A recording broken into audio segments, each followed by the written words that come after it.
Hello everyone, welcome to another insightful episode of Haileybury 1, brought to you by Haileybury Bhaluka, Bangladesh's premier and only British international boarding school. Today we have two distinguished guests with us. First, Dr. A. Sandeep, who is a Group Strategy Director at Best Holdings Group and Academic Director at Haileybury Bhaluka. And second, Mr. Amit Kumar, Country Head of State Bank of India in Bangladesh. Welcome, Dr. Amit and Mr. Sandeep. Thank you. Thank you very much. Good to be here. And our segment 1, we are discussing about banking landscape and leadership. And Amit, let's start with you. Your State Bank of India is India's largest bank with no close competitor in the subcontinent. As a subcontinent leader, how do you perceive the role of SBI in navigating the challenges and opportunities in the banking sector in Bangladesh? Thank you very much, Sochana, for this question and referring us as a leading institute. Definitely, State Bank of India, with its 480 million customers, 22,000 plus branches, we are one of the leading banking segment over here. And we are India's largest bank and a closest neighbor of Bangladesh. So the challenges which we feel here in Bangladesh and the demography which we see in India as well as Bangladesh, both are very common in nature. The characteristics of the consumer behavior. So we can have, and State Bank of India, you will know, you'll glad to know that is present for more than 200 years. So 1806, we started as Bank of Kolkata. In Dhaka, we started in 1862. And so that is, we have a rich experience. With bringing with this experience, I believe we can work together, collaborate together, move forward. Apart from that, we come with a huge technological background. State Bank of India, last year, we onboarded 65% of our account through our YONO platform, the YONO app which we are having. 35% of our loan books we have onboarded through that YONO platform.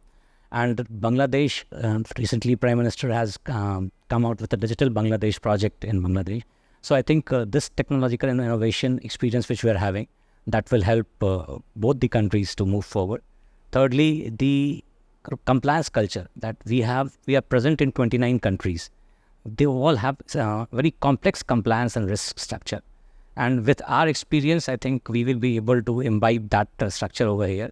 Apart from that, even the ESG and the challenges, the routes, the roadmap, all are very similar in nature. So I believe with this, I think we are well poised to the vision of Bangladesh and collaborate with this endeavor over here. Yeah, we also hope so. And Dr. Sandeep, how important is the presence of such institutional pillars in a developing economy? Thank you for the question. It's a pleasure to be here. And it's a privilege to be here with Amit. Same here. The head of the largest bank that I know of. I think I was telling you that my mother, since she started a job, has had a bank account in SBI.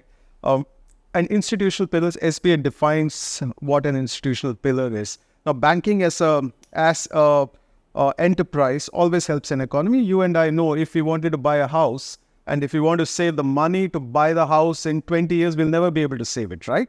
And a bank provides us immediate cash. You buy the house, you stay in the house, and you save on the rent and you pay the interest. So, institutional pillar as at a retail level, of course, we all know that. But what about the macro level? How does, let's say, SBI or any other institution help at a macro level? To tell the youth of today, complicated examples is tough. So I'll give a very simple example. My father told me this example. Sounds funny, but it's good. So there's a village, and in a village, there's one hotel, newly built. And so this tourist goes to the village, and he enters that hotel, and he says, I want a room in this hotel. So the owner says that, okay, we have only one room. So he says, I'll go and see that one room. And if I like it, I will stay in that room. So the owner says, but you'll have to deposit 5,000 taka before you go and see that room. So that what if you spoil something in the rooms? He says, okay. He gives 5,000 and he goes up to see the room. Now, what does the owner do? The owner has to give 5,000 taka to the vegetable seller because he bought vegetables from the vegetable seller. So the owner uses that 5,000 and gives that money to the vegetable seller. And he says, here's your money. The vegetable seller is very happy. And he says, hey, I have to pay my employees 5,000 taka. And so he goes to his employees and he says, hey, you're my head employee. Here's your 5,000 taka I owed you. Now the head employee is very happy. He has to give the rent, and he goes to his building and the owner of his building, and he says, look, last month's rent 5,000 taka, here it is. Now that building's owner had taken 5,000 taka from the hotel owner because he had to make renovation. So he goes back to the hotel owner and he says, remember, I took 5,000 taka from you for my house renovation. Here's your 5,000 taka back. And at that moment, the guy who had gone above to see the room comes back down and says, I don't want this room. Give me my money back. And the owner gives the money back, 5,000 taka. And this man goes away. Now, what has happened? The whole economy was a debt-ridden economy. Everyone owed money to everyone else. But an institutional pillar like State Bank came in, put some money in the system, and allowed everyone to ensure that they square off that debt. And suddenly the economy has no debt, and nobody is at a loss. And that is the power of a banking system, where in a simple way, it stabilizes the economy. So that's the answer. Segment 2, we are discussing very interesting topic in green banking. Dr. Sandeep, Haileybury is among the top 10 UK boarding schools. But do your students focus on green banking? And to be precise, what is green banking and why should today's youth be even concerned about it? What do you think? True. Do our students focus on green banking? Does any student focus on green banking? Absolutely not. Why would a student focus on green banking? A student focuses on marks. A student focuses on future colleges. Green banking has no concern with students, but we should make them concerned. But what is green banking? Well, he would be the authority to say. It talks about the bank driving green efforts, sustainable efforts in all parts of the value chain. If a bank is buying some stuff from their vendors, those vendors have to be green compliant. They should be energy efficient. They should be releasing less carbon. If the bank is setting up an ATM, is it a solar-powered ATM? If a bank is going to lend money to businesses, are those businesses using diesel or are those businesses using wind power or power which is renewable? So any bank which can focus on that, that is a green bank. And should students in today's world focus on this? Of course. And more so in Bangladesh, more so in economies which are going to be significantly affected by the effects of environment. And Bangladesh Bank, our central bank, has been the leader in promoting green banking. Sure. Yeah, and we also know, Amit, the State Bank of India has been a pioneer in promoting green finance. Can you share some initiatives SBI has taken in this area? Definitely. That would be, in fact, as Dr. Sandeep said, and thanks you for mentioning that, Dr. Sandeep, that green banking, green financing to start with. So recently we have concluded one social syndicated deals. That is one of the largest deal in the Asia. That is USD 1 billion equivalent. Largest, I'll say, in Asia Pacific, that ESG deal which has been taking place. Apart from that, we have already funded $5 billion equivalent. That is, I'm talking about the figures which is there in India factor I'm telling you. So there we have been doing it like for financing this green for USD $5 billion which we have funded there. We have a lot of buildings which are green certified. Even this building which you are sitting in, that is also green certified building. We are promoting all the offices which we have, all the branches we have, they have a green certification that they should be there. Even the new finance which we are going to have, that also we are targeting that it should be like in 2055, we have targeted that will be net zero in step 1, 2 and 3, scope 1, 2 and 3. So would there be any focus on introducing them in Bangladesh? Definitely. See, going on as he rightly mentioned, Bangladesh Bank has given a very, clear-cut guidelines for the banks over here. And we are following that guidelines, also guided by our parent organization in India.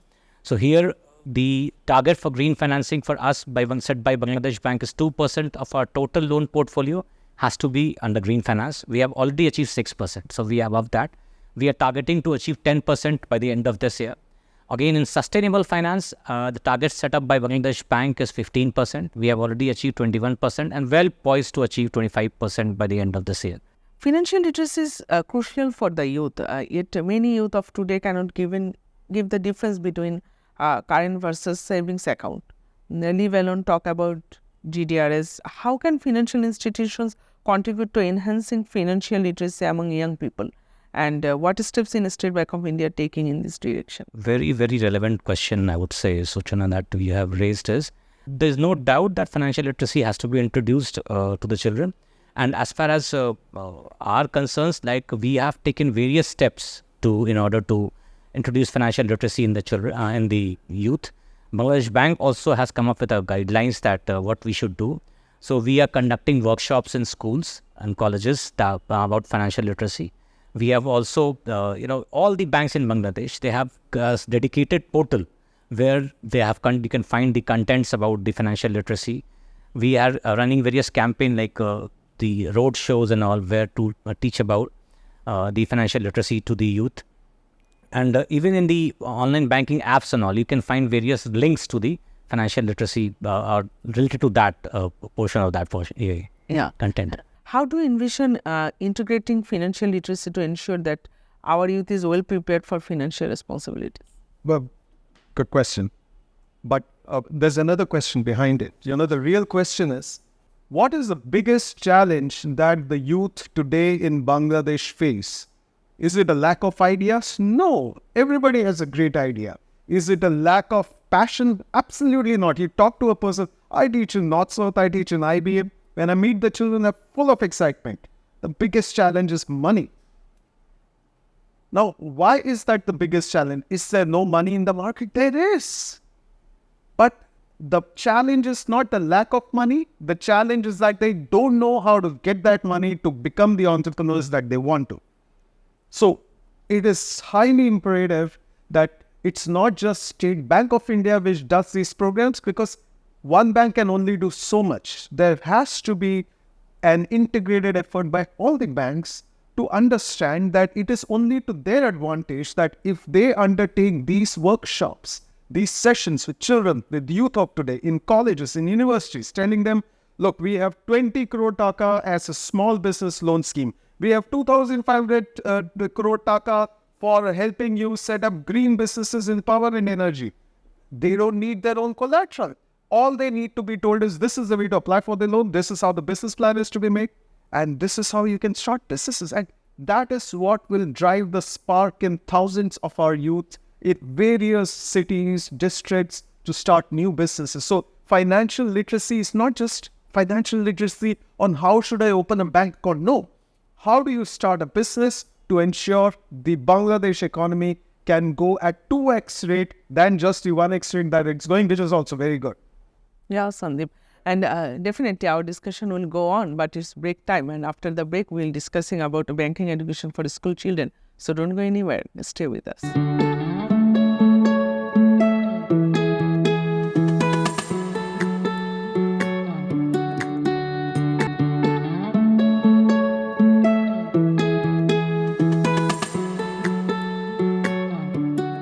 Welcome back to our show, and as I told you, we are discussing about banking education for school children. And Dr. Sandeep, firstly, I ask you, education and banking often seem worlds apart. How do you believe we can bridge this gap? And would you suggest introducing basic banking education to school children? This yes and a no, but that's something that Amit and I were discussing, some time back. Amit, if you remember that I told you that when I was in school, one day an SBI State Bank of India team came to the school, and I was a child, and they said that, hey guys, we are now offering you an option to open a bank account in your name in SBI.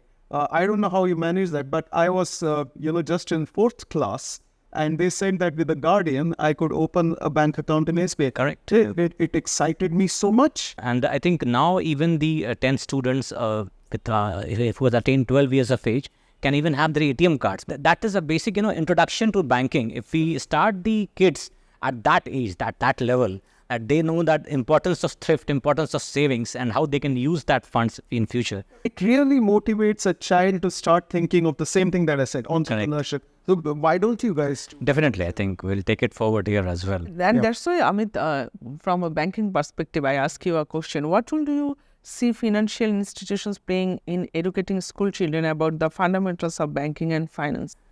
See, we already appreciate the fact that the students do need to know about the banking channels. What are the not only the investment part, like he spoke about these deposits, mutual fund, but also the debt part.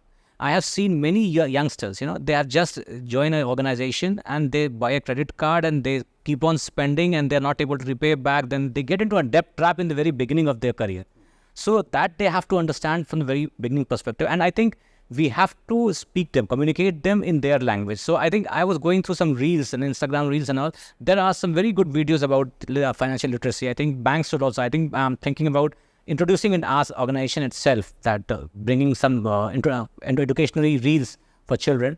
We can have some interacting games also, like some games or some virtual reality banks, some VR banks, where they can go and invest money and see how their money grows, how they take a loan and whether it is better to take a loan or invest their own money. So that kind of environment, if we can, some VR environment we can give to them, I think that would take a long way. And so we also have a game, Monopoly. Yes. Yeah, it's something like that. Yeah, it's something like that. No, but there's a caveat out here. If you go on YouTube or TikTok or these channels, you'll always see these financial independent consultants, smart women, smart men.